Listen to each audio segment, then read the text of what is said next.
مگه کم از این تسو بدم میایین برادر تماشا ناراحتم بشی. نه بابا کجا بود برادری، من مادرم میشه زن پدر این. خب تو میگه فرزند خوندهش نیستی؟ نه ناخون مرگشوش، من پسر هموسایم. همین مرکه و کوری هست کوا. این مادر طلاق گیرهشش ها؟ نه طلاق که نه چشم فکر نکنم. خب این حالا چجوری خود امپراتوره؟ مچون تالا جوری خمنی مچون خودی اونا حتی چون دی کشمنی. ولی هموسون واسه چشماش عمل کنه جدی پیرمرد خوب میشد. دلم میخواد ولی خب کوپولی.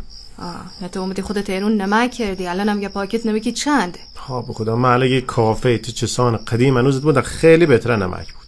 ولی من اوکیش میکنم واس. سلام ابن عربنیا، ما داریم بابت عمل چشمای هموسو پول جمع میکنیم.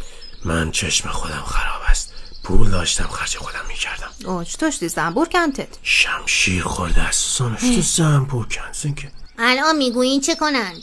پول داره ما یوزار سیف است، نزد او بروید. خودت برو مختار، گناه دارد اینقدر گرما تا متر بالاخره همیشه بکنی هستیم. 4 دیگه تا ایفیل نجله هم در میاییم. زشتت. خب مصطفی بگو نداریم. زشت است زلیخا، چطور بیتوانم به مختار ابن عربنیا بگویم که پوتیفار پول ندارد؟ بگو کرایه قصرمون نیز مانده، سابقه دارد به درمان میکند. این دروغ گناهی بزرگ در پیشگاه بینندگان عزیز است. خب وام میخواهد؟ آری خیلی خب، من امتیاز وام توی بانک رفاه بردگان دارم. همان را انتقال بده به بانک قرض الحسنه مهر گوگوریو.